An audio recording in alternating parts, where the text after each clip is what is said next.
Jingle bells, Batman smells, Robin laid an egg. The Batmobile lost a wheel and the Joker got away. Hey! Good Saturday morning, everybody. Happy Christmas in July. Although I think that almost makes today Happy Boxing Day in July. If we would have said the 25th would have been Christmas in July. Okay, I'm done with this. It's messing up my hair. There's fuzzies in it still. And it's way too hot to be wearing something like that. Uh, I hope everybody is having an awesome day. It's been a great week for me. I've had it off. I've had my friend David visiting here for the week. And we've had a lot of shenanigans going around. Spent a little bit more money than I expected, but yeah, hopefully I can rebudget everything and figure out what has been going on. Uh, so let's talk to who is in the chat this morning. Our firsties this morning was my friend Julie. Good morning, Russ. We also have Judy, who says good morning, Russ and everyone. Our friend Steven of Bland Designs and the Idiot Quilter says hi, Julie. Hi, Judy. Hi, Russ. I'm glad you got that in the correct order. Although technically it's not the correct order because the correct order should have been alphabetical, which would have been Judy, Julie, Russ. But I'll forgive that one.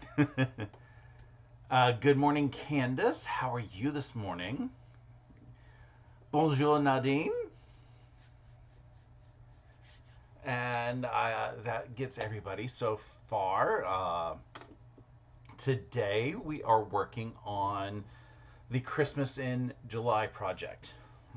This was something that was suggested to me actually by Candace, that I should do a Christmas in July project this year.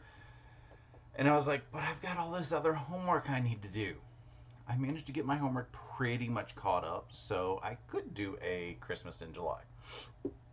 And for the project, I chose poinsettia from Villarosa Designs. That's who they are. This is a table runner. I do have links down in the description below if you want to get the digital pattern or the physical pattern. They're both $2, or they're each $2, I should say. And if you want to start now, you can get the digital. If you want to start later, you can get the physical, or you can buy the digital. It doesn't matter. But it is a very simple pattern. As you can see, it's basically 4 12-inch squares. I think that's what they are. They're 4 squares. You can make it whatever size you want. If you are into adjusting the math in there and all of that, but it's a fun pattern. Good morning, Jeannie E. And good morning, Colleen.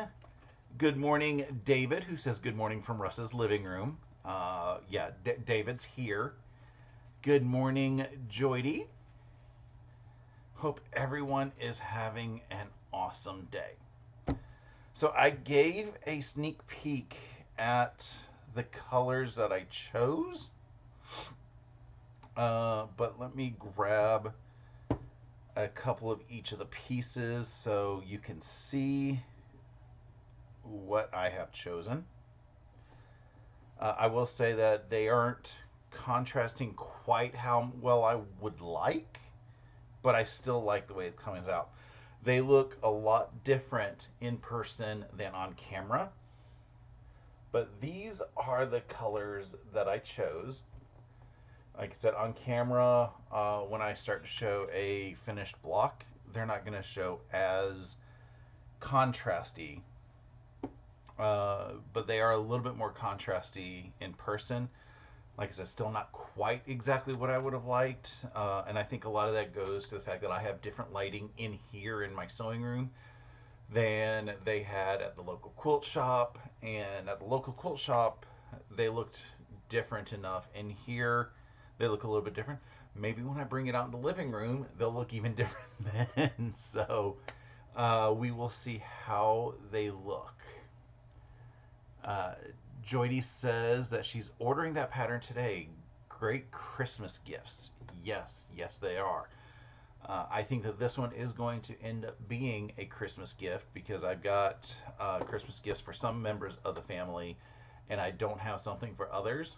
So I'm like, this would probably be a great gift for them. Although, you know, giving somebody a Christmas themed item at Christmas is kind of rude, in my opinion, because you don't get a chance to use it, but maybe a day or two, because you're starting to pack up your Christmas decorations. So, giving a Christmas decoration for Christmas, I get it. It's kind of rude, but then again, I'm rude. Candace says it's a quick make. Candace is definitely true in that because she sent me a picture that she was starting little bits of it yesterday, and then yesterday afternoon she sends a picture. Oh, it's done. I couldn't stop. And Steven says he has his finished but not quilted yet. Might make another one later in the year because he used some unconventional fabric colors and he doesn't think they work. Same problem, contrast. I did like your color choices, Steven, because I think this pattern can be done in any type of fabric choices. It doesn't have to be a Christmas one. You can change it to be almost like a pinwheel type or a different type of flower and have it for other seasons. The contrast, I think, is the thing that you got to make sure you get done fairly well. One of the bigger things is my local quilt shop, they haven't pulled out their Christmas fabric yet. In fact, they're pulling it out today. So I was basically stuck trying to find, you know, what was left of Christmas fabric from years past. And it was either hideous, hideous, hideous, hideous, or these. Because, yeah, it was really, really tough. So I've got these fabrics, and I've got things already raring to go. So let's get at it. Let's see. I need to check, make sure this view is looking good. So we are taking rectangles and are basically snowballing both sides. And it's an easy snowball. Most people will draw a line corner to corner. I'm lazy. So I'm not drawing the line. I'm just winging it because I do have a laser line that I have that's out here. And I also have diagonal seam tape. So for anything that's past this line in laser, which this succeeds in going past that line in the laser, I can still line up further down and make sure that I'm in line. So I'm going to pull it up here. I'm going to line up this corner and line up the bottom corner. And we are just sewing corner to corner.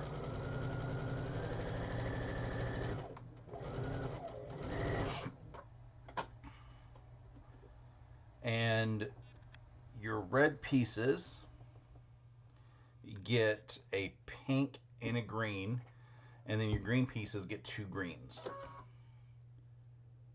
And I shouldn't really call it a pink and a green. I should call it, what words do they use?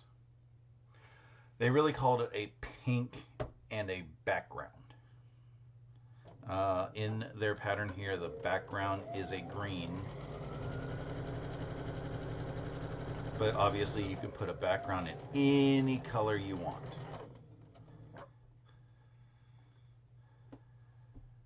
Joydy says she likes it. It's 12-inch blocks. 12-inch blocks are like, I say that they're the best because most patterns make things in 12-inch blocks. So if you wanted to make almost like a sampler quilt, you can make it with this. You could also, you know, make a dozen of these same blocks and put it into a um, into a quilt setting so that you have, a blanket quilt.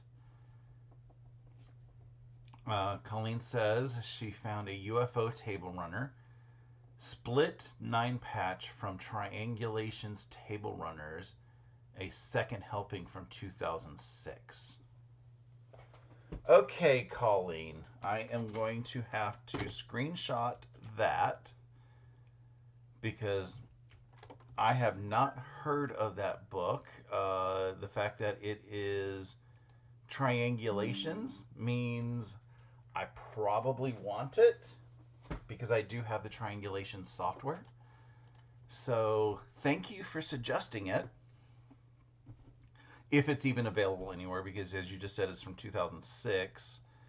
So it may or may not be in print anymore. But we will see.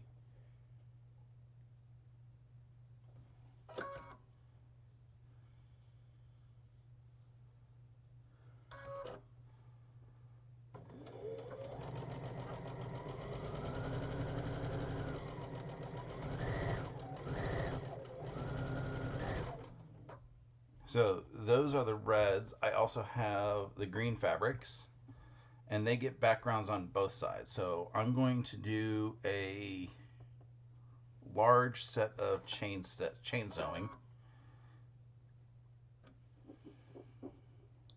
in order to get them done. And this one I got to get lined up properly.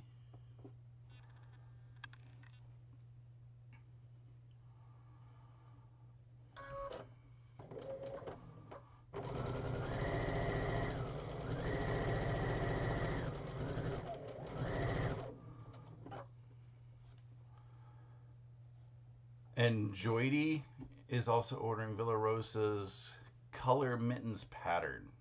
So cute. Funny you should say that, Joydy, because I'm sure you saw that on Guys Craft 2 channel yesterday? Day before yesterday? Day before yesterday. He did a unboxing of a bunch of Villa Rosa patterns, and that was in there. And I will not admit to it, but I may have added half of what he ordered to my shopping cart. So, yeah, I am very excited. They're in my shopping cart because I got to go check to make sure I don't already have the patterns, because I do have a number of Villa Rosa patterns.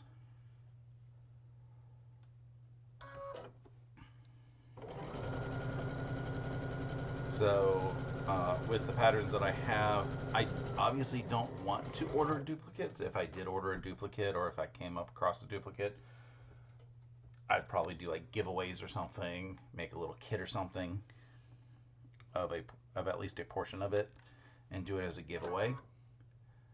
And I was like, yeah, I kind of like that one. There was a bunch of them, and as I was looking at them, and I said, ooh, I like that, ooh, I like that. There's a couple of them that David said, oh, you have, because he saw them in my pile that was next to the couch because we were watching it on the TV.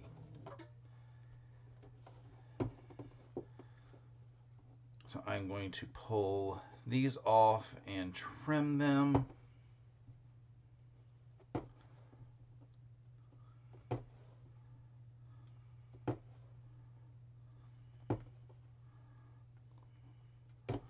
And the first trick that I have with these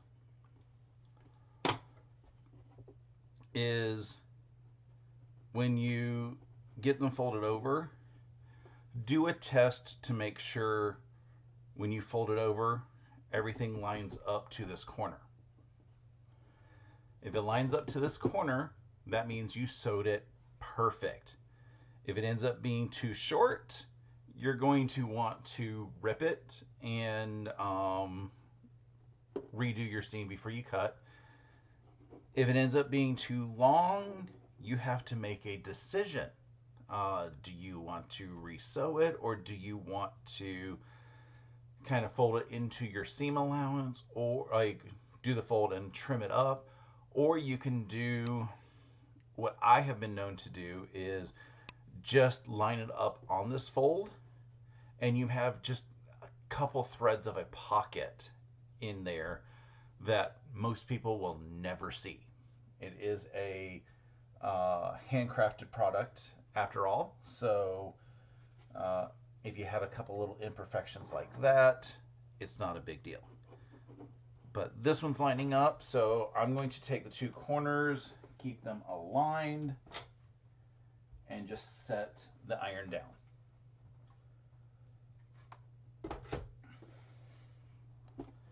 And you have a perfect one. It is not trimmed, and I'm not going to trim anything yet. I'm going to do a quick check of all of these corners. That one is good.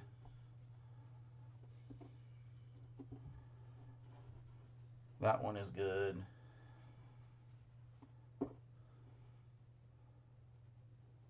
This one is a hair, just a hair long. I don't know if you can see that. And like I said, all I'm going to do is when I press it, I'm going to line it up exactly. And I will show you this one real quick.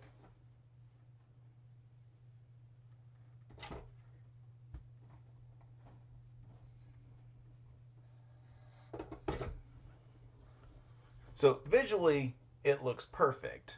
But if you dig in here, there's just the tiniest of threads over there. And again, nobody's going to know. I'm going to check these out. That one's good. Jody says she hasn't made a bear claw yet, but one day will.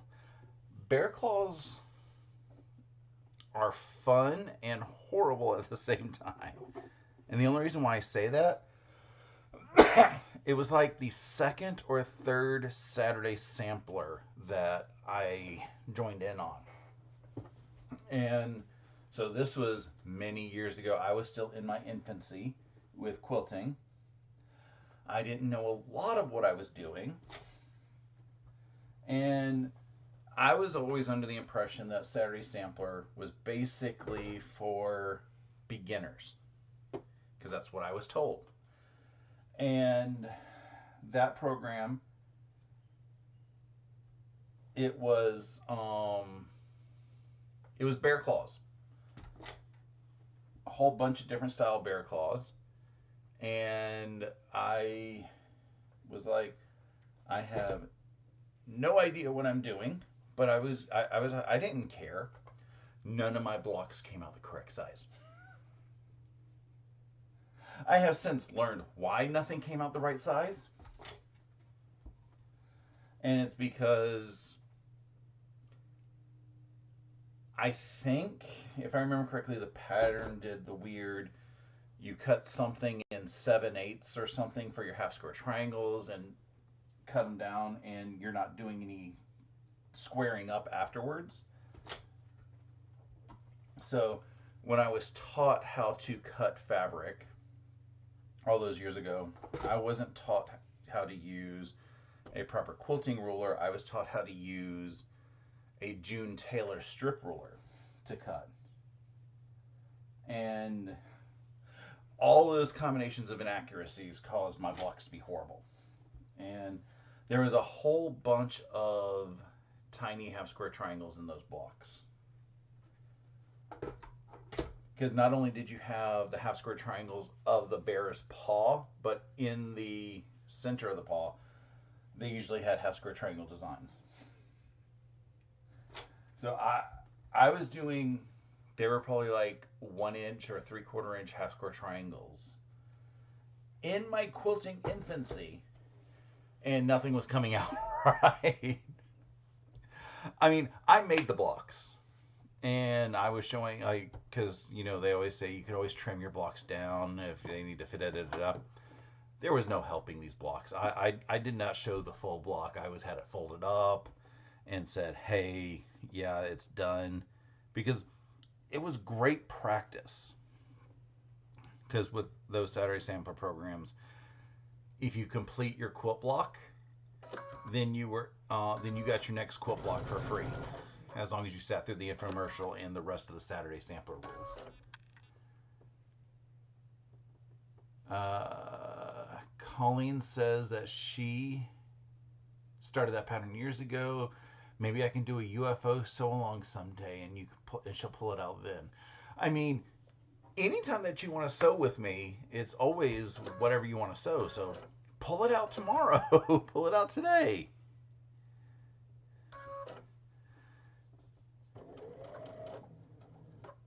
Good morning, Ingrid, who says, hi, Russ. Hi, everyone.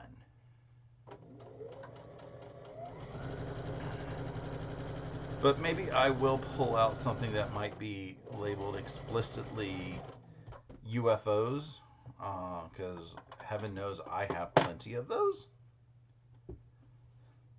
So what I'm doing now is I am doing the exact same thing, except with the backgrounds. And they're on the opposite side. And I will pull this one off in a second to show you how they will come across.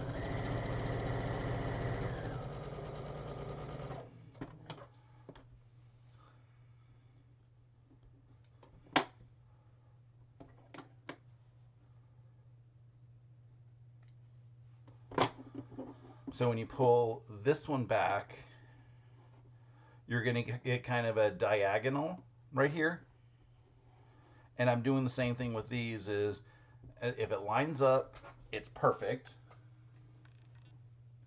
If it's too much, I make the decision. If it's too little, I'm probably going to rip it, because you can't, you could hide it in the seam, but you would have to remember that you hid it in the seam, or you had to remember which blocks you would have to hide in the seam.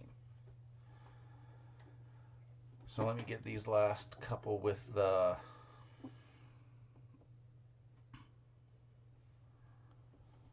red.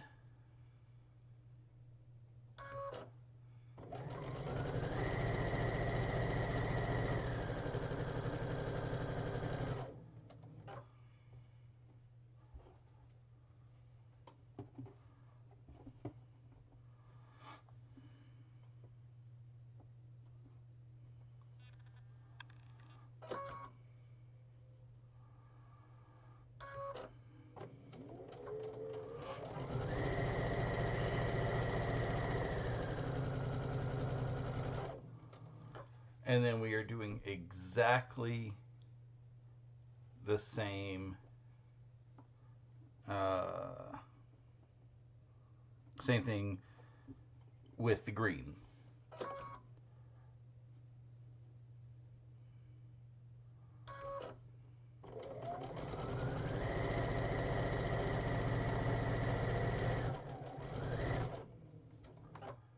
Good morning, Jen. How are you today?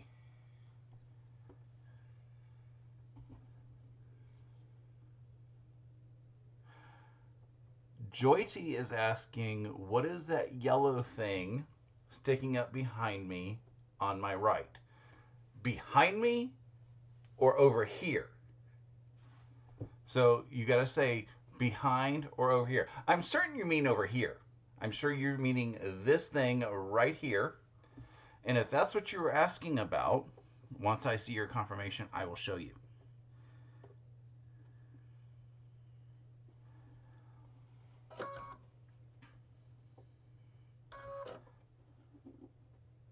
Because it is like the ultimate cuteness. I don't know if I want to pull it out unless, somebody actually really wants to see.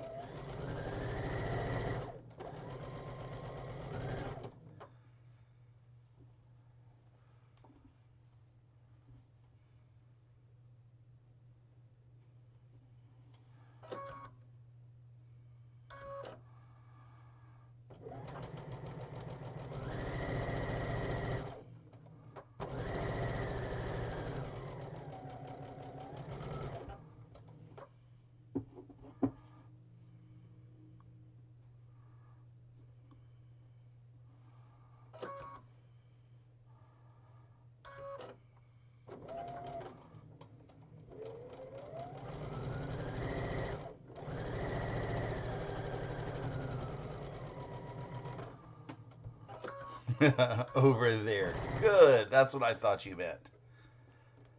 Let me get these trimmed and I will go grab him.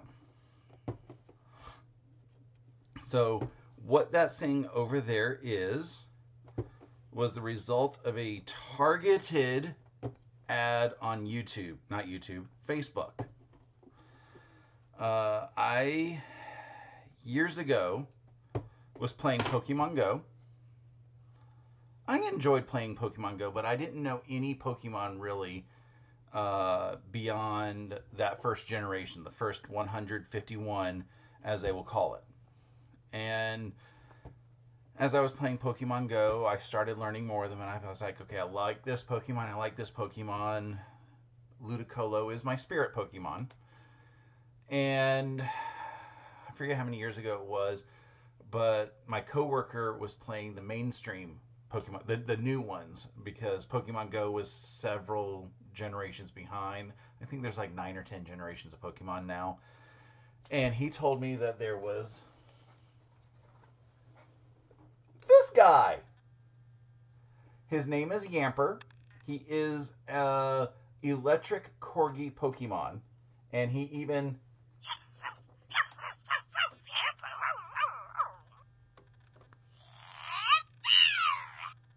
has a little sound thing. He was a Build-A-Bear creation. And I saw him and I had to order him online. His tail is a little electric bolt. He's got obviously the official Pokemon sticker. Yeah, he is the cutest thing. I haven't found a perfect place to put him yet. But I think right there where he's supervising me like any corgi would be perfect. Jordy says she does because she's nosy, or should I say curious? Nosy, curious, it's all good. But yeah, it was a targeted Facebook ad because, you know, Facebook will send you targeted ads. And I have no idea how Facebook knows that I just love Pokemon, especially Yamper. It was also, if you remember my vlogs a couple weeks ago, I said that I went out playing on Community Day, and that was also the same weekend that this Pokemon was released in Pokemon Go. And I did a trade with a friend of mine for one of the powerful, I don't know whether he's legendary or mythical. Basically, a super rare, super powerful Pokemon. I traded him one of those for a Yamper to get a lucky one. And not only did I get a lucky one, but it transferred as a perfect one. So I have a lucky perfect Yamper in my Pokemon inventory. And I quit again that day. So it was very, very amusing. I think on his own, Yamper's just a basic Pokemon, for lack of a better phrase. But like I said, he's cute. Most people, their favorite Pokemon are because they are cute, not necessarily because of anything else that's exciting. Or, you know, like my coworker likes all the duck Pokemon. And there was one of our friends who played Pokemon Go. It was one of the starters from one of the generations. It was a fire one. And she decided that she wanted to go to Dragon Con that year as all 3 evolutions of it. So she had a different costume each day that was inspired by the 3 evolutions of it. And she changed her costume every day, and some people noticed, which was really awesome because, you know, nerds do that. Good morning, Sue. How are you today?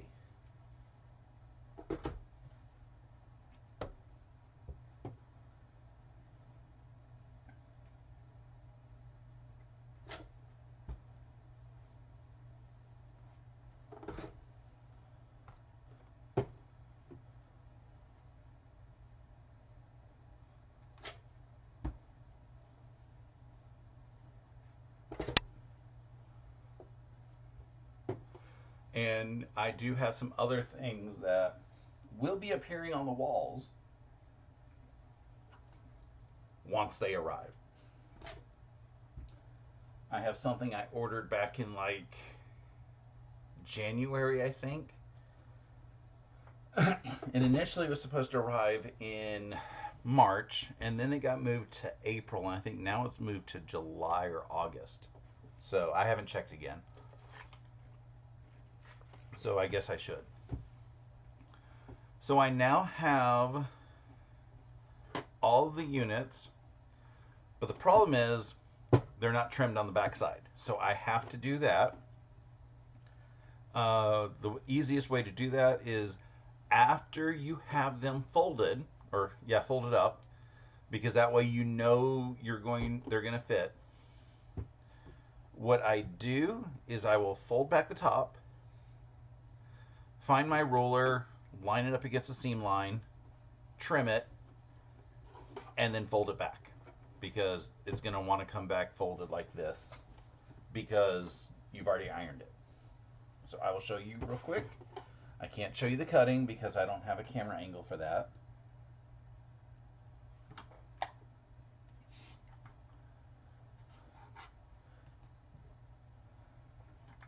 And this is also where you half square triangle people can make your own decisions, because there's a good chunk right here of leftovers. It could easily make a maybe 2.5 inch half square triangle, depending on how you cut and everything. So if you're one of the people who does the sew a half an inch away from the other side, you can do that. I toss. It's already been put in as the waste. I also will use it as leader enders. I end up going into my toss pile and finding a couple pieces and just using those as leader enders. Header, footer, whatever the people call them these days.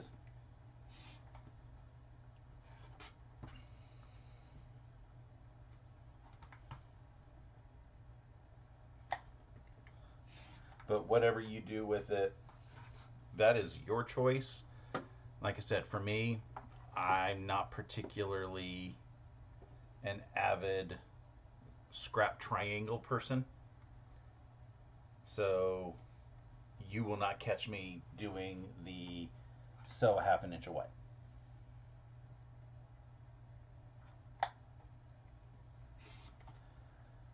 And while we were out, I think David offended somebody earlier this week, because we were at one of the local shops, and we found fabric for a sew along that we want to start sometime after the Kona block of the month is done.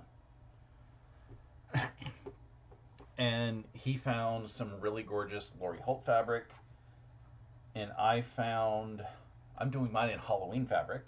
I think that's going to look really awesome. I found some fun Halloween fabric. Some of it glows in the dark. So I was like, I think I'm going to do this.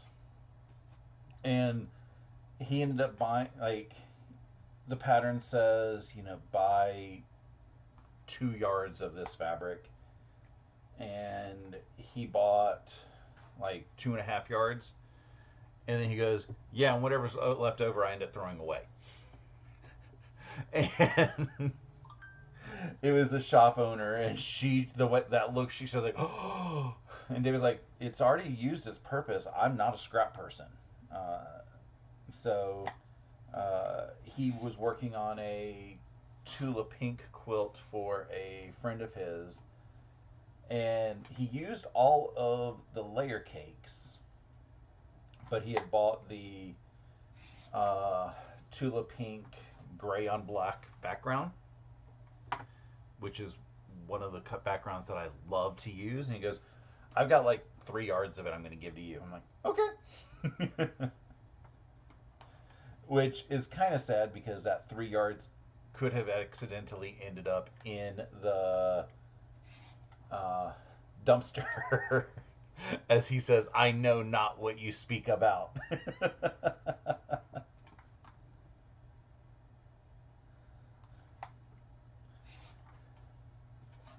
It's all about shock factor with David sometimes. I've got a couple more left to do. And then we can start putting these blocks together.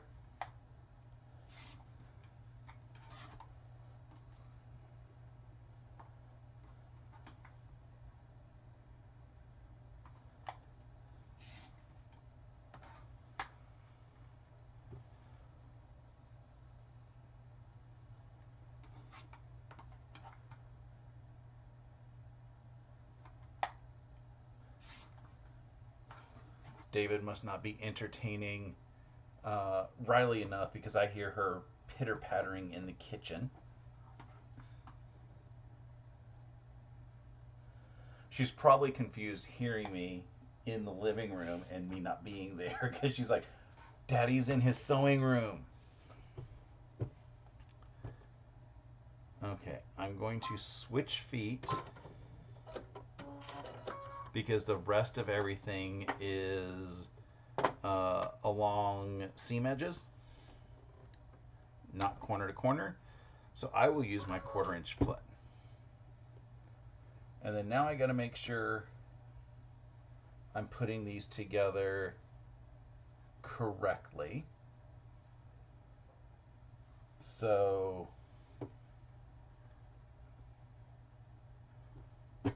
this side, the right hand side, is your pink and red in background. And you want the pink in the bottom left corner.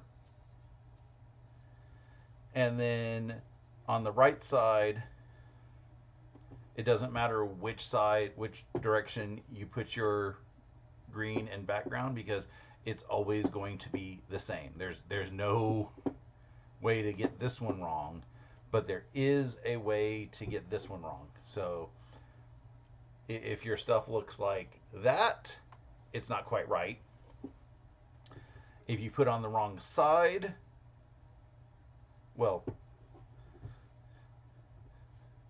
you can do it right if you do it the wrong side, as long as it goes this way. But if it's on the wrong side this way, you can see that it doesn't quite look right, whereas here it does. It's interesting. It's really hard to tell which way is right and which way is wrong. But let me put it back in the correct orientation because I'm going to mess myself up.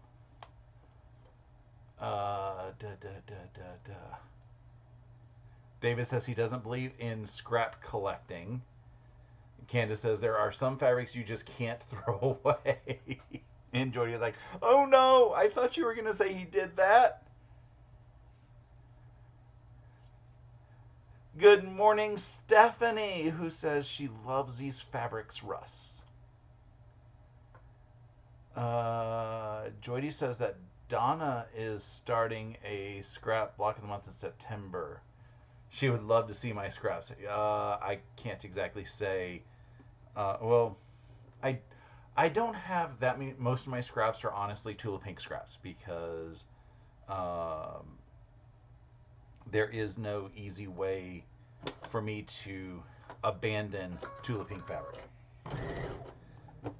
Most of my other scraps, like there's a bunch of scraps that I have from various Fort Worth Fabric Studio sew-alongs, and I'm like, I don't want these because,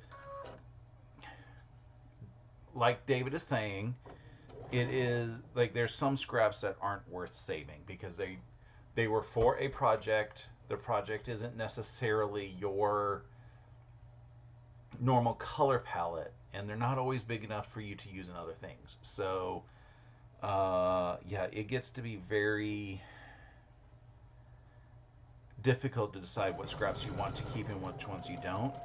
But there is a lady at one of my local quilt shops who loves scraps, and some people will bring her like gallon size Ziploc bags of her scraps, of their scraps to give to her, and she will gladly take them. So I was like, okay, well then I'll start gathering up some of my scraps and give them to you. I just haven't gathered them up. So the way that I am sewing these together, you just saw me do one. I'm lining them up edge to edge, and then I line up the opposite side. And because you used everything as a template, they should still be the exact same size.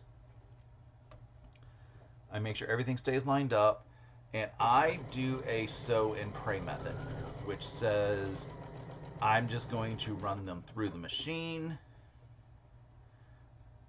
I have everything lined up the best I can, and I'm just going to hope they come together. And let's see how well I did on this first one.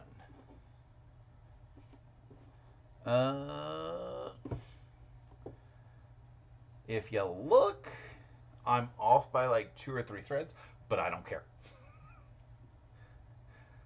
You could take pins and do pin lining up. That's a lot more effort than I'm willing to do for one of these projects. But like I said, as long as you have everything basically the right sizes that you started, then and you sewed your diagonals pretty good, things should line up fairly well.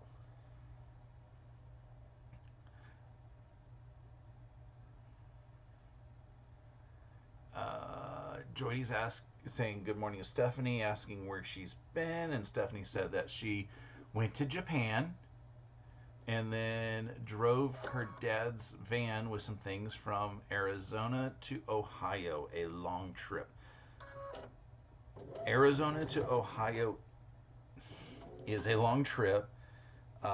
It is, I think the whole Arizona part is the more conundrumy, because Arizona in July, I don't envy you.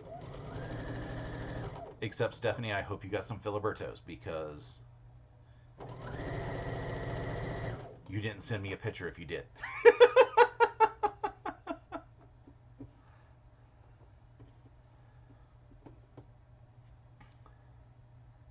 So just lining things up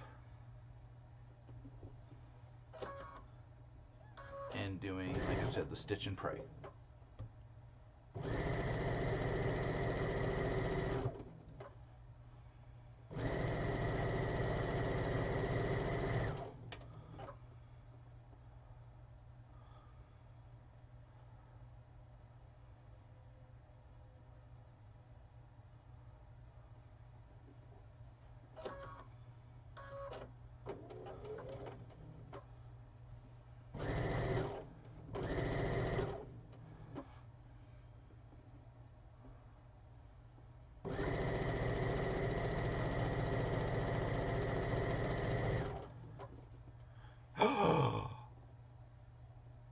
You didn't have time? Oh, I'm sorry to hear that.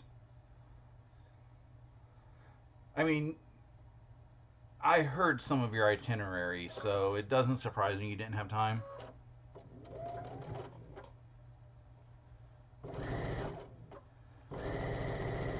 I can kind of... Okay. The thought that went into my head is just completely wrong for how far Arizona is. But years upon years ago, I dated a guy. He was living in South Carolina. I lived here. It was just a couple hour trip between each of us, and like he lived in upstate, so I would go.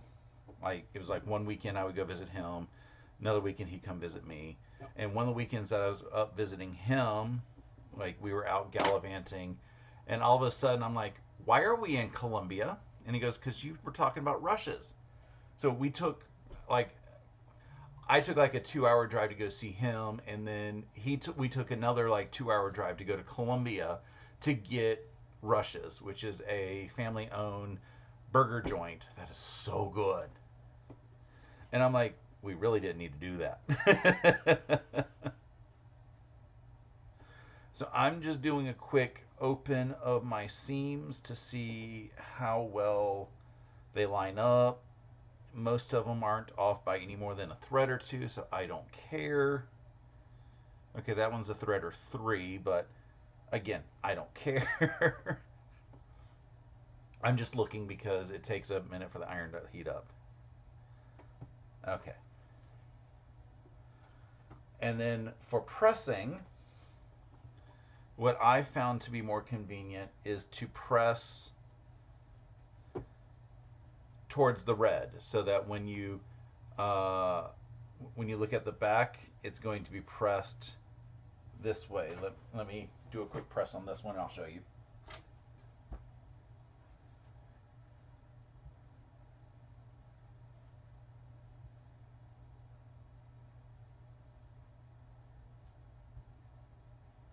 And honestly, this doesn't matter which way you press as long as you are consistent with all of them.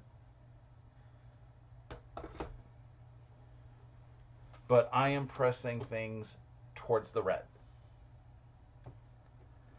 And like I said, that's just because I think it helped me line some other stuff up.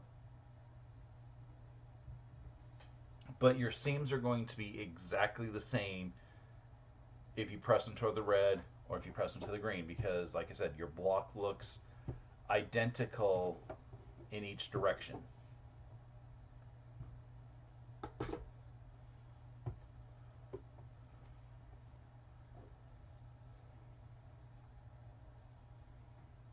Just make sure you're pressing all of them consistently the same way.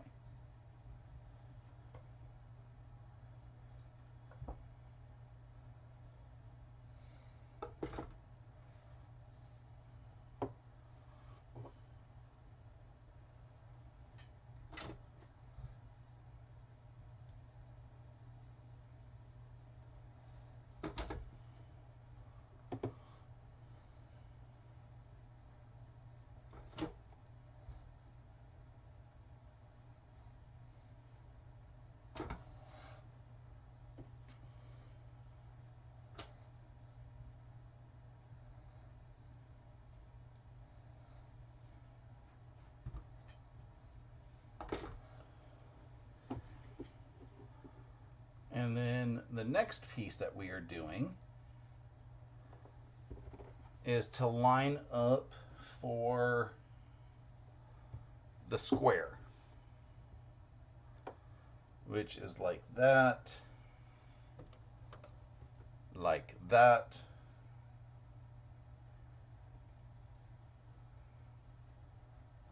and like that. So it gives us a little pinwheel.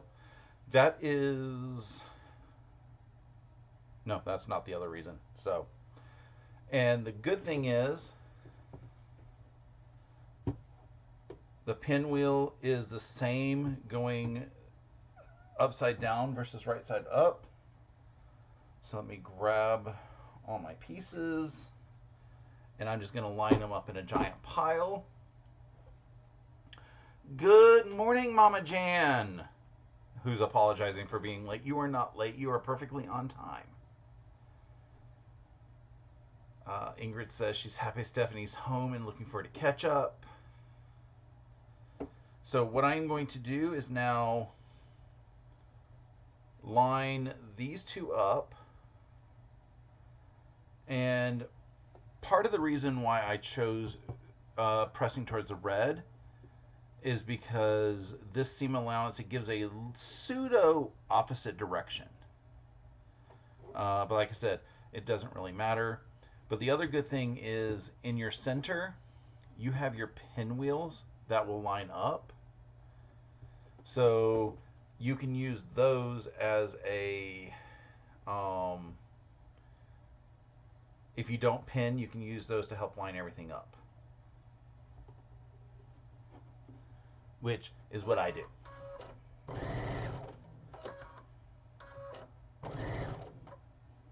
So again, the center area, I'm doing kind of a sew and pray. I do have the little X where the top side seam is, so I can make sure I keep that point. It's just how it lines up with the other piece is more difficult. And you use nesting to keep your center point lined up as best you can.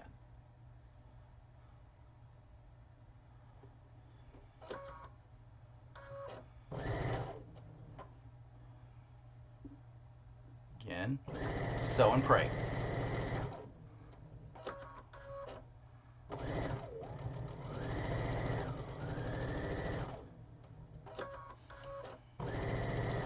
And I will be honest, 99% of what I do is sew and pray when it comes to lining things up. I am very apt to stab myself if I use pins. If I do need to do some special lining up, I will probably use the clips. And to be honest, they're not really Wonder Clips. They are knockoffs, but that's because Wonder Clips are expensive, and the knockoffs seem to work about as well. And there are some, I'm going to say, weaker ones in there, but with as cheap as they are, you're basically saving money. So for this seam, we have a chunky seam here that really wants to go this way more.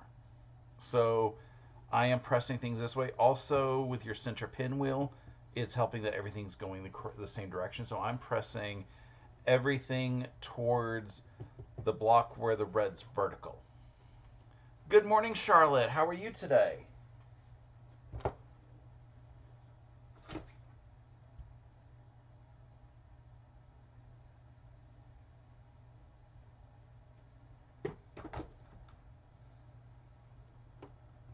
So we got half of a unit.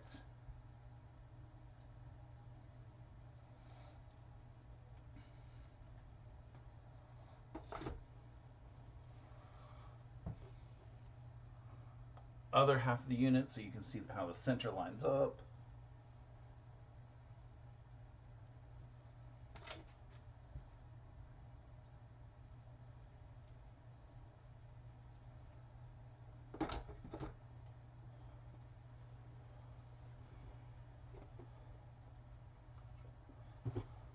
And then we are going to take these right sides together, and we will have our block.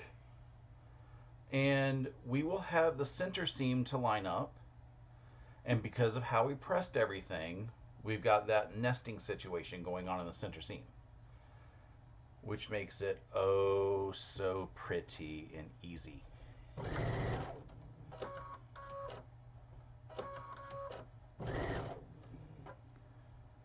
So I'm going to take those.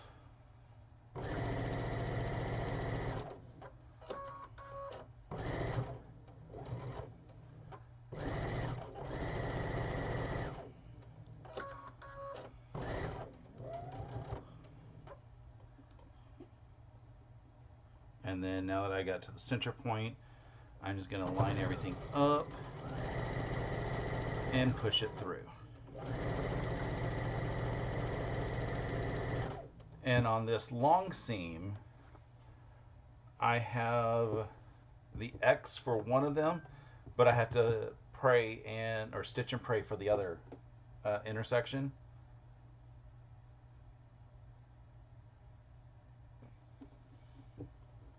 So again, you can use seam, or you can use pins to line up your seams.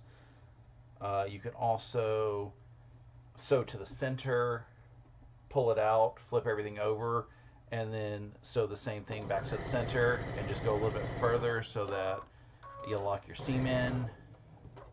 However you want to try to help preserve as many of your points as you can. Like I said, I do my best, but if it doesn't happen, it doesn't happen. And if you listen to some people, they're like, Russ, you always have perfect points and everything. No, I don't.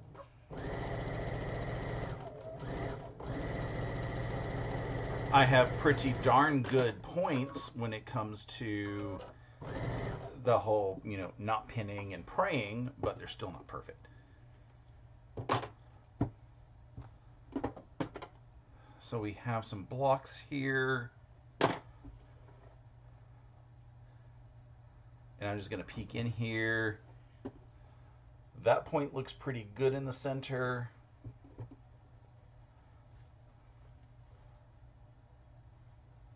That one's decent.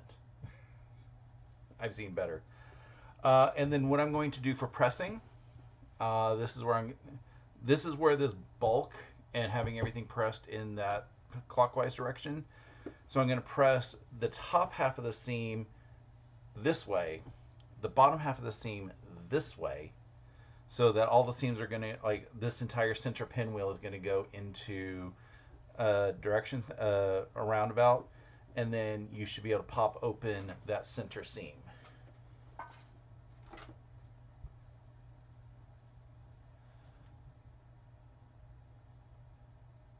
Thank you, Stephanie. She says that looks amazing, beautiful blocks.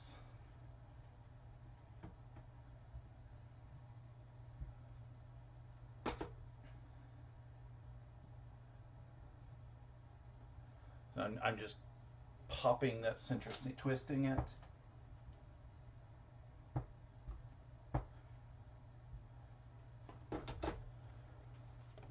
And if you look at the seam, it's a little iffy, but it's going to lay the flattest by doing it that way. One more.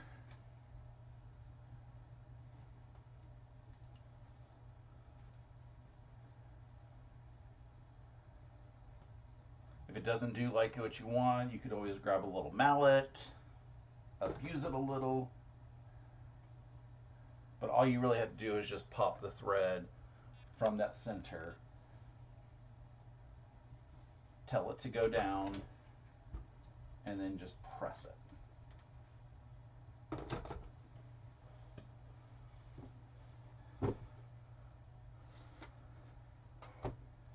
And through the magic of television, we have our blocks. And we are running over just a little bit today. I did kind of foreshadow that because I want to have a finished table runner by the end of the live. So as we are sewing our blocks together, we have a little bit of awesomeness that we can celebrate. These two seams are always going to nest. Wow, that looked kind of funky. Something jumped on my screen. We have this end that's going to nest. We have this center seam, which it doesn't nest in the correct direction. So I'm actually going to put a clip in there. Just try to keep them together. And then we have, just like the other side, we have our line and pray, stitch and pray seam. So I'm going to take these seams, which I know are nested really nicely, so I'm going to have a pretty decent point in the corners.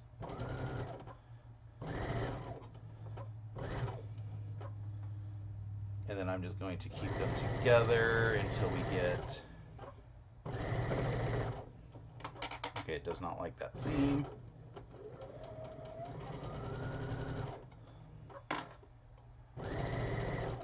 If you get to a bulky seam, you just, give it a little bit of elbow grease. And it's really because there's nothing nice we can do with this seam right here.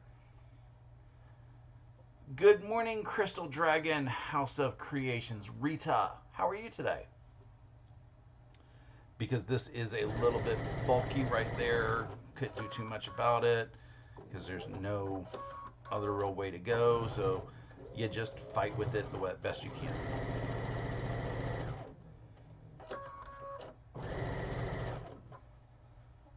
And then we'll put these two together. And because we twisted our seams, everything is going in a clockwise fashion.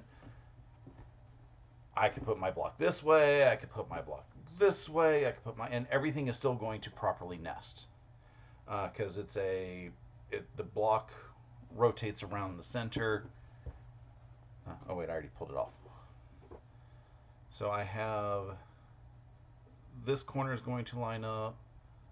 The center seam I want to line up. So I'll clip it, and then this end is going to line up as well.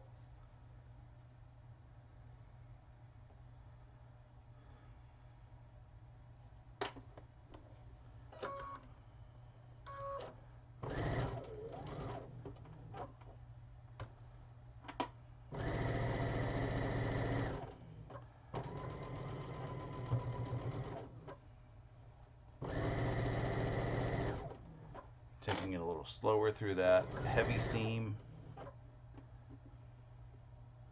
Lining up. Again, pinner's gonna pin.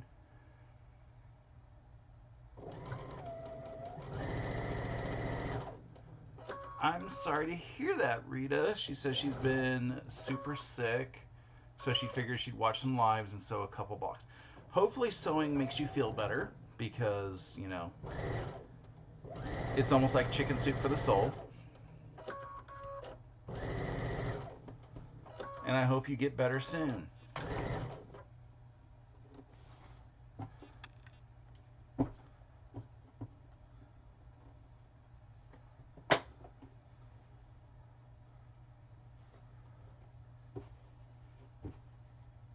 I'm looking at this again, because everything is all rounded.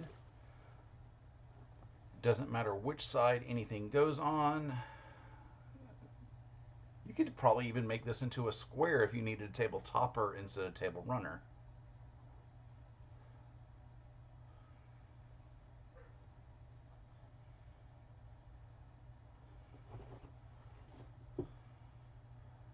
So line up.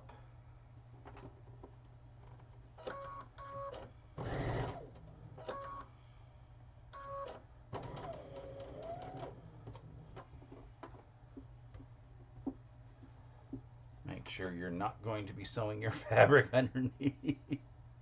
I have done that. When your projects get to be big, I have been known to accidentally grab other fabric underneath my quilt and have to pull out the seam ripper.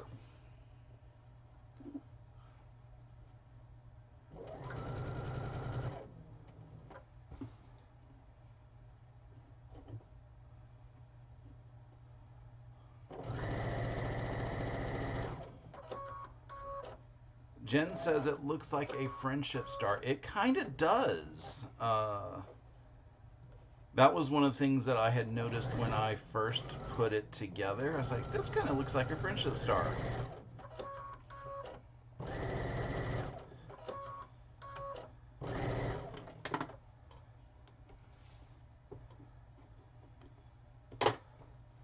And I think it looks more like a friendship star because my red and pink are fairly close to each other in value. So for these seams, aha, it looks like I can do the spinning again. Because this seam kind of wants to go this way, this seam kind of wants to go this way, so I can do spinning. So I'm going to do quick spinning on these seams, and then we're going to get our borders on.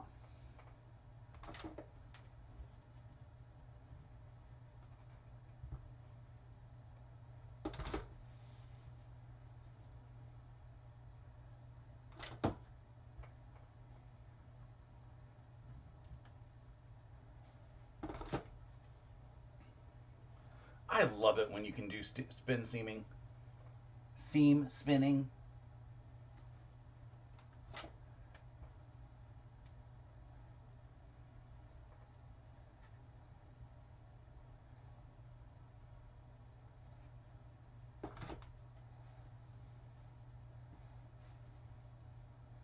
Because spinning those seams does reduce a little bit of bulk.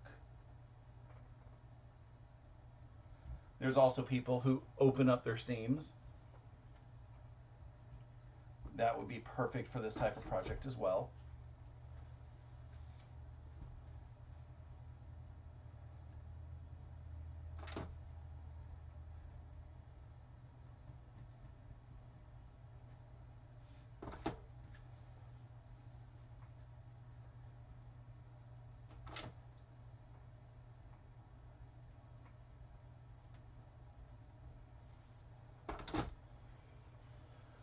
And time for borders. Let's see what I just missed.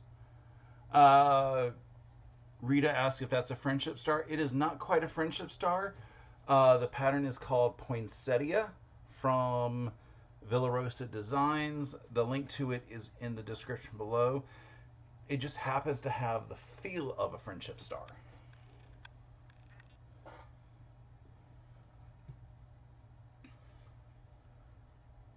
So I have my borders already cut. And you're going to get to see me do borders live for probably the second time ever. Because there's so much going on with borders.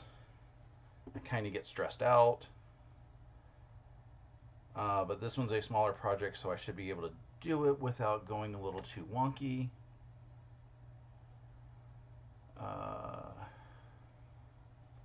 Colleen says she thinks the subtle contrast is working really well. Like I said, it looks a lot different in person than it does on camera. Like even when I took a photo of it in different lighting, because I know my live camera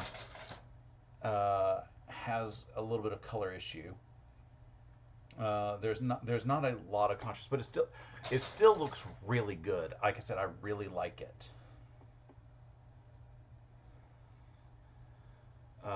Rita says that she has sewed her sewing shirt under the fabric.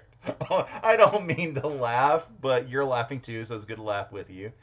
It was interesting trying to get the shirt out. I can imagine.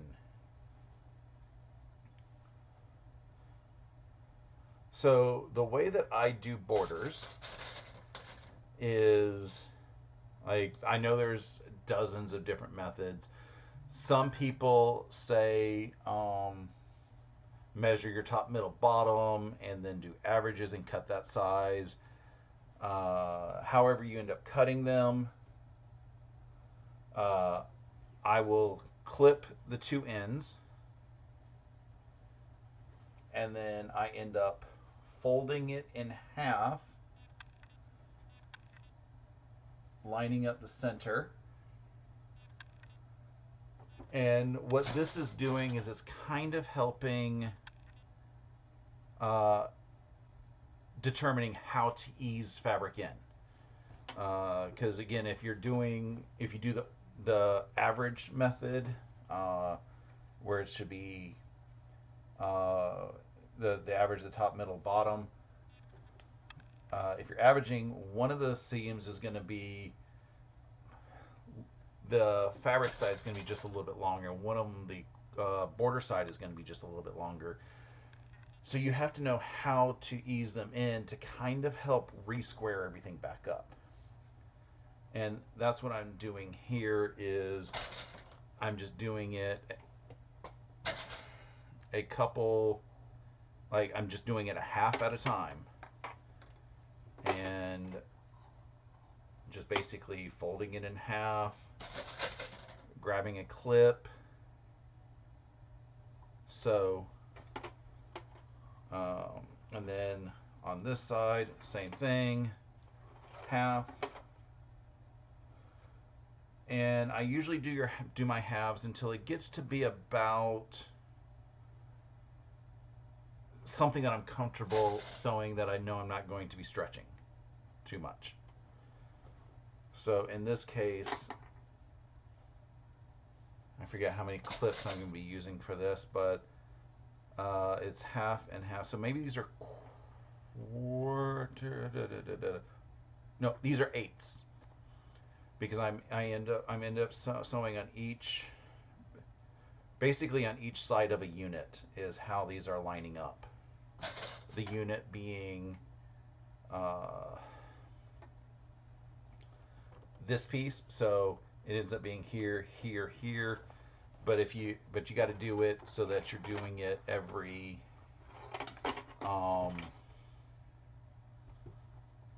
you have to do it in halves just so that it eases in evenly. And then the way I was taught,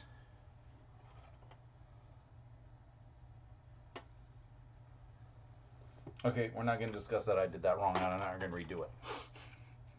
The way I was taught was to put your border fabric down because there's fewer seams on the border fabric. It really doesn't matter as long as you are good at keeping your seams together.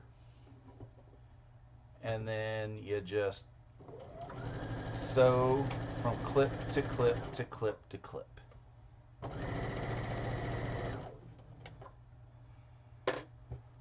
And as you're getting to the clips, just pull them up. Make sure your fabrics are still lined up, because you are doing about 6 inches at a time in this case.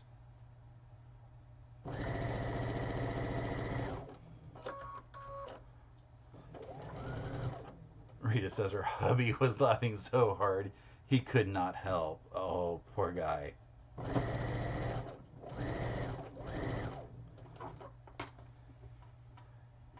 And I will show you what I quote unquote did wrong when I'm done with the seam. Again, doesn't really matter, but I will also explain why some people say it matters, because that way you can make whatever decisions you need. Because I am not the quilt police, but I do like people to know what some people like, what some people don't.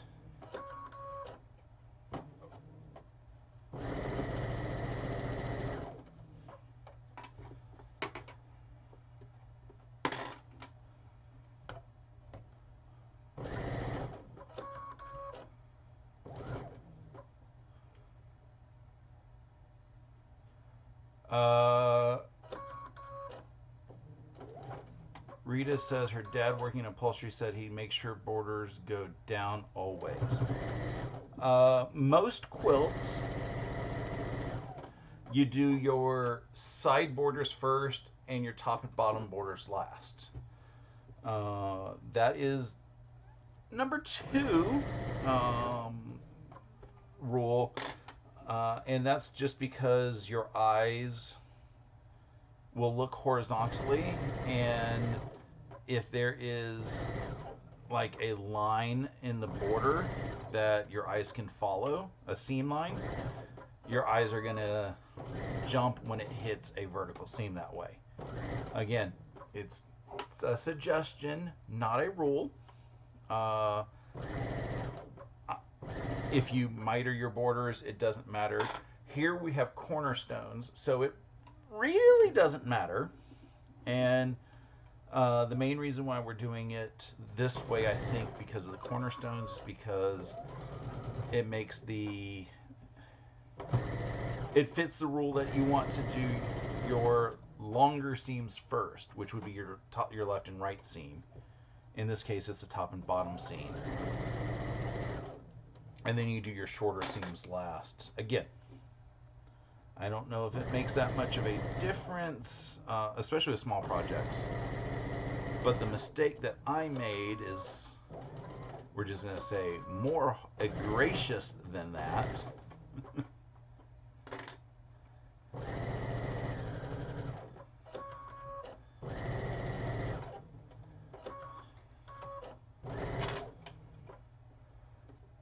And again, it doesn't really matter. But my seam is on the left side, and most people will say put your seam to the right side, because that way you have a long distance before you hit a seam, or put it in the middle or something like that. I wasn't thinking when I put the border on, so Russ doesn't care. What I am going to do though is when I put the other border on, I'm going to make sure the seam is in the same orientation.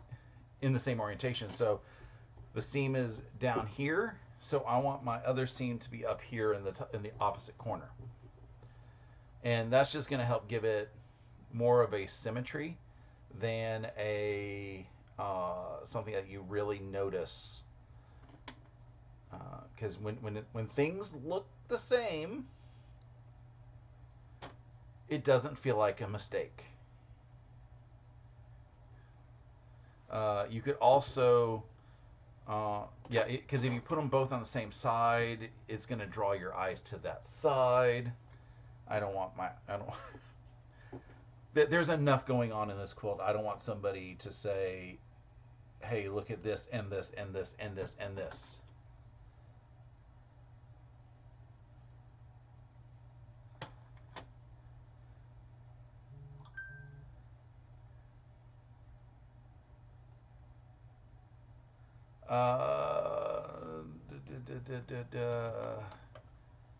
Rita says when you're framing, you do left and right first and top and bottom to hold the frame in, which is what you're doing when you do standard borders.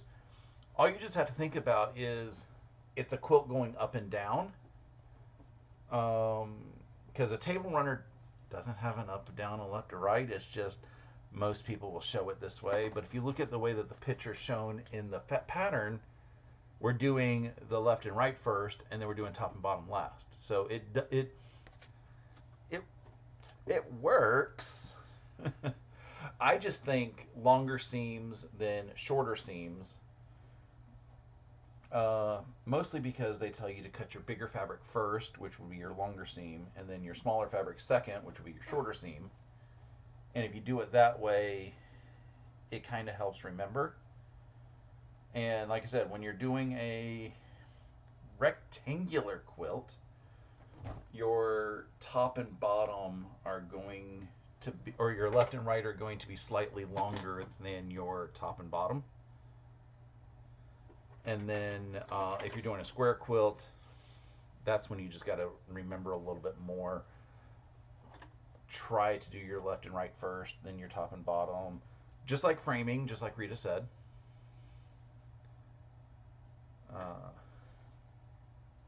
But even with this, nobody's going to notice because there's cornerstones. So the only way that they are going to know how you put this together is by opening up your seams. And if they open up your seams, they need to be shot.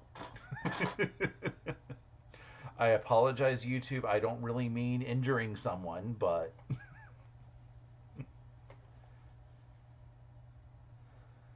they aren't your friends if they are opening up your seams. So when it comes to cornerstones, it's however is going to fit through your machine better. But if it's a straight line border, it's however it's going to be visually looked at better.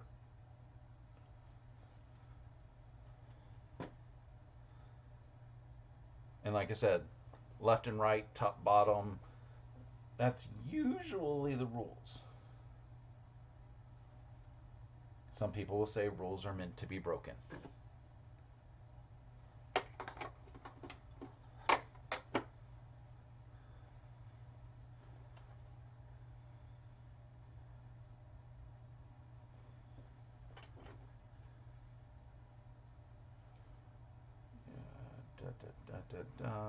Just lining up.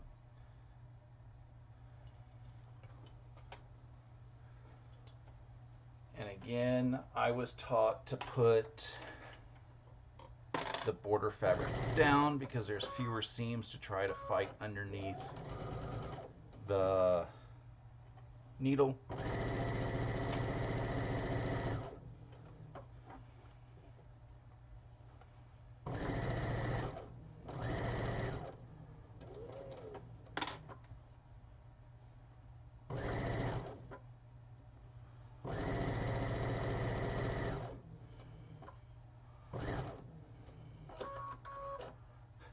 Rules in quilting. Oh no, I guess that means I've broken them all. You little rebel, you.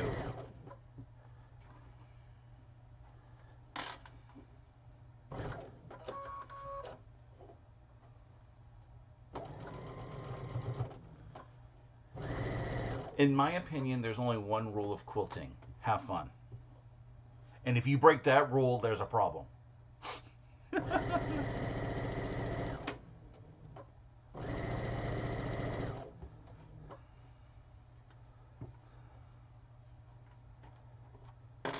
I think that's the only rule that I have decided that I have an issue if you break it.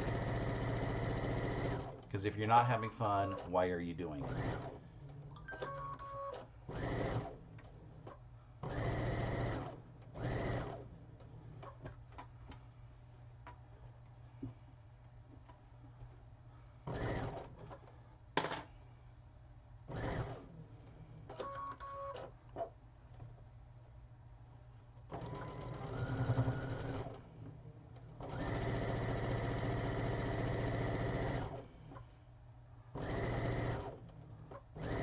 There are also some people, and again, this is easier if you are, actually, no, it doesn't matter either way, who will cut their borders like half an inch or an inch wider than they need to be. So if something says, cut a 4.5 inch border, they may cut it 5 inches, me included. And that way, after you do the quilting, you can line up your ruler with your inner seam and ensure you have a straight line around your quilt, because when you do some quilting, your fabric shifts, it shrinks. By shifting, it ends up shrinking some of the pieces just a little bit, and it helps people get a straighter line. I did not do this with this project. I normally just do it with the bigger projects. And like I said, it just helps make sure that my seams are just a little, or not my seams, my borders are just a little bit nicer. And then you can do proper squaring up. Yep, would rather quilt too big or cut too big than cut too small. Yes.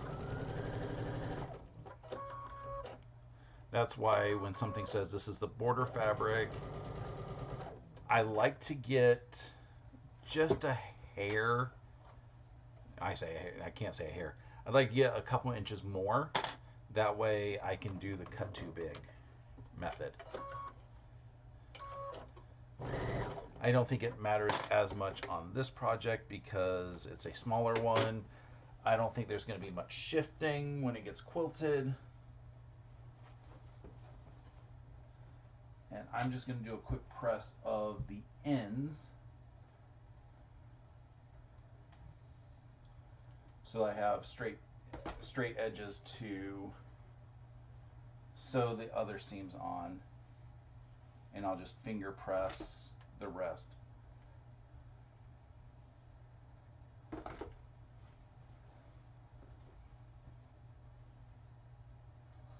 And I'm really loving these fabrics. Like I said, the contrast isn't great in some areas, but it is still gorgeous. And I think this border really makes it.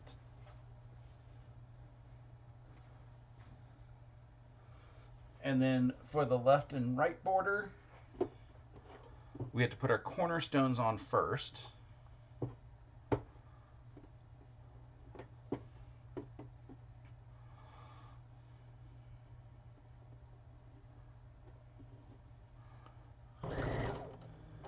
And because these are going to be edge pieces, I will do my back tack.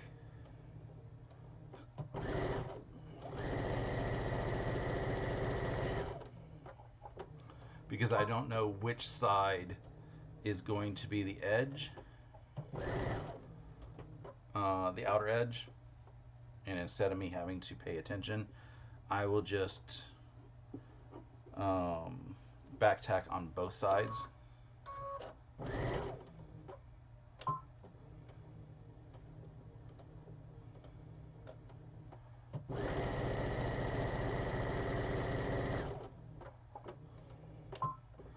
And me remembering to back tack is difficult. So if you forget, it's not the end of the world because I have forgotten many times and my quilts have not fallen apart to my knowledge. So don't stress too much if you forget to back tack. It just helps keep your outer seams locked into place. Your inner seams magically lock into place because they're locked in with another seam. It's just these outer ones, until it gets quilted, doesn't have something keeping it in place.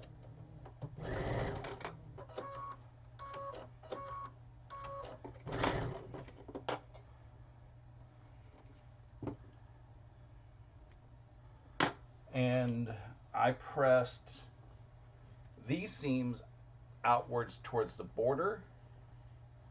So in order to get things to nest,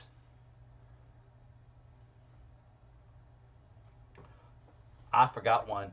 I was just so anxious to get these things on. I forgot one. I'm sure y'all were yelling, "Hey Russ, you forgot one."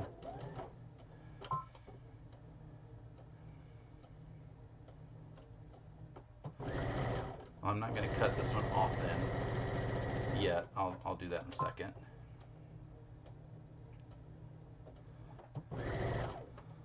Okay. So the way that I like to do this is I always like to line things up to see how it's going to nest. So because I pressed towards the border here, I'm going to press towards the border here. I just confirmed that it lined up correctly.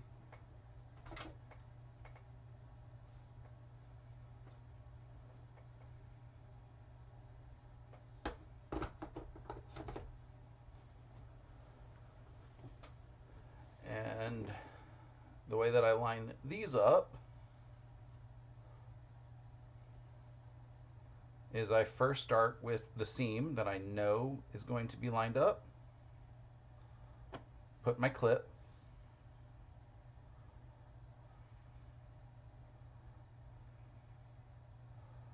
and then I will come up to the corner, put a clip, do the same thing for the opposite side. And again, it doesn't matter if this is a, what is this, a little over a 12-inch border, or whether this is, you know, a 70-inch border. I do this exactly the same when I do cornerstone quilts. Line up here, and then things look okay, but I want to have a pin, not a pin, a clip in the center, because like I said, I don't like going too much over 6 inches in my borders. And then same thing again. And I also want to line, I want to try to keep this seam as straight as possible. So outside border on the bottom, back tack,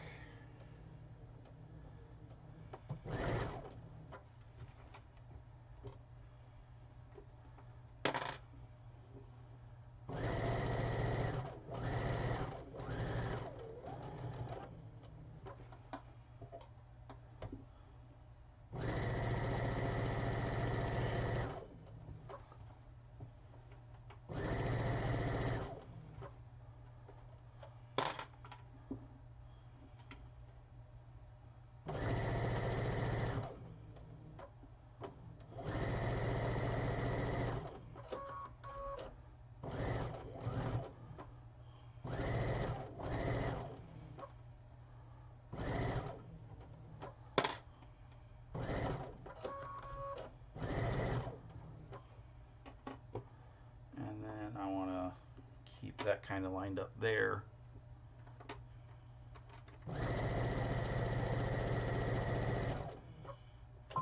Back tack.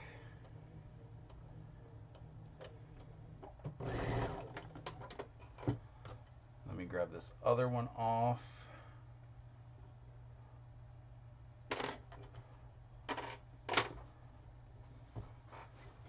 Press it.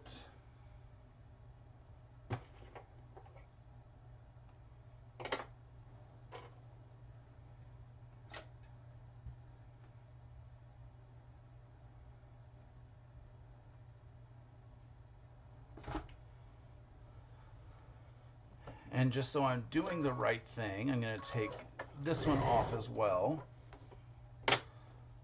Because it's so far away and there's not a lot of bulk in here, I almost was just going to line everything up and just do like do a different type of seam, or do the same seam, just have everything attached. But I don't want to be spreading my bad habits.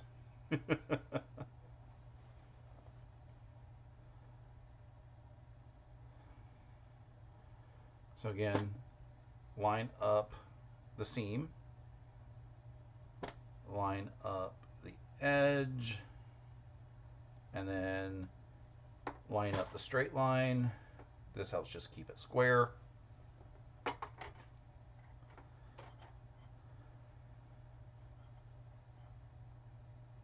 Line up the seam.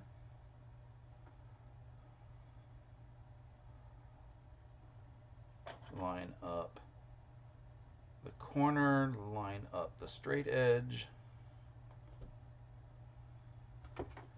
and then grab it in the center.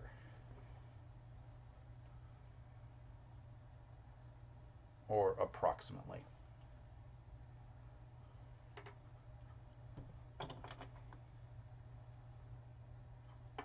And guys, we are on our final seam.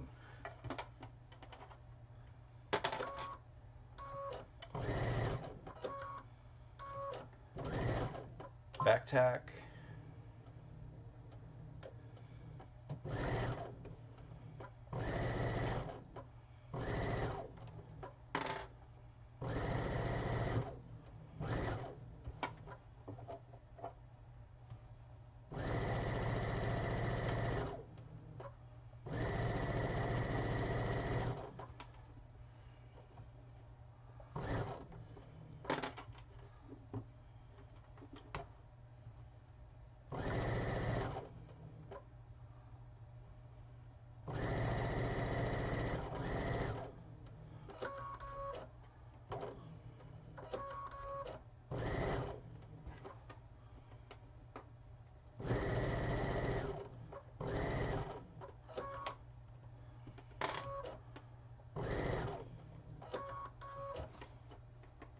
And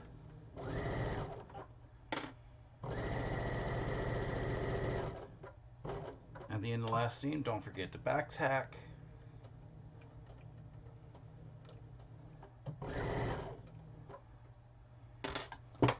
Let me grab my ender.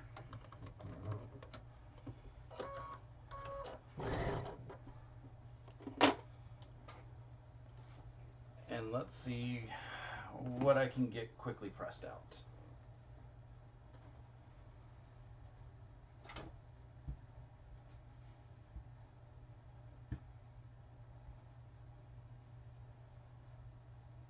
And I am also, again, pressing this away from the center of the quilt,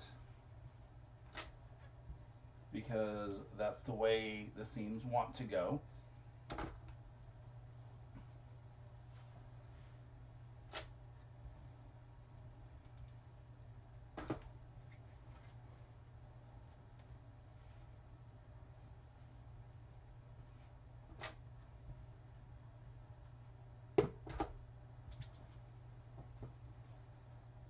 Getting there. Come on, seam, stay up.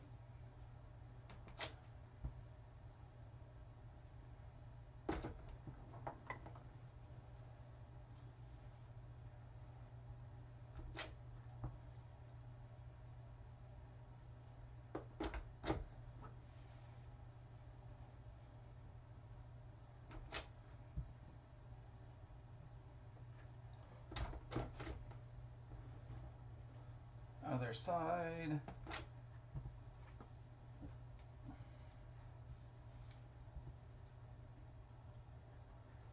And then let me get the center of the bottom pressed because I didn't press that earlier.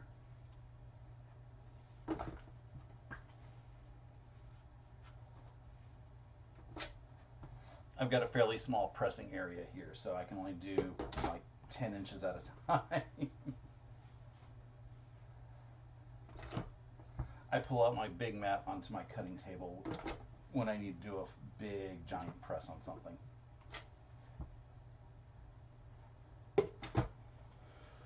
And ladies and gentlemen, Merry Christmas. We have a finished table runner.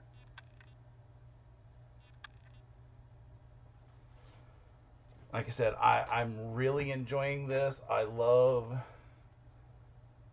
the little bit of contrast that I have in the fabrics. I love the way the border is framing everything.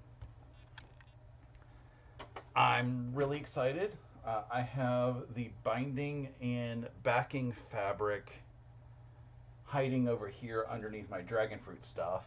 So I'm not gonna, I can't pull that out real quick for you.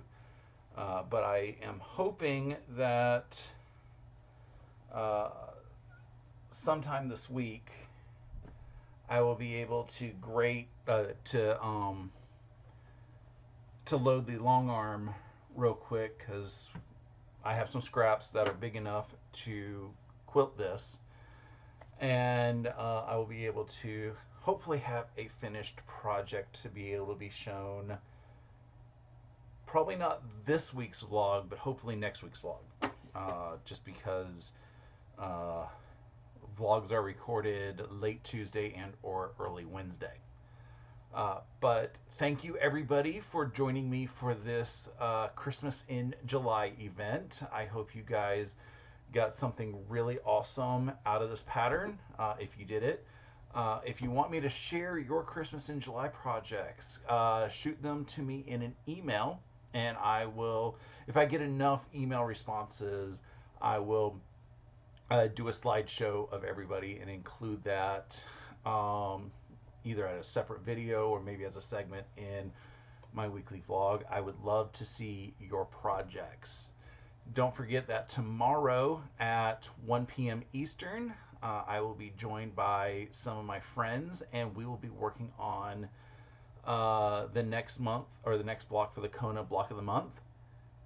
It is going to be a fun block. Joydy asks, how big is it? It is 18 by 54. So you can decide if you need to do that. Like I said, the great thing about this is you can make it any size you need, as long as you know it's a multiple of this size block. So yeah, again, tomorrow, Kona block of the month. We are working on the next month. It's going to be fun. Always have a lot of fun sewing with my friends. And then on Wednesday, as I said, we will be working on doing my weekly vlog, so that you can see the shenanigans that I got up to this past week, which I will tell you were many, because my friend David is in town, and yeah, we went to a few places, spent a few dollars. So that's going to be a fun video this week, and then we'll be starting to figure out what I'm working on next week.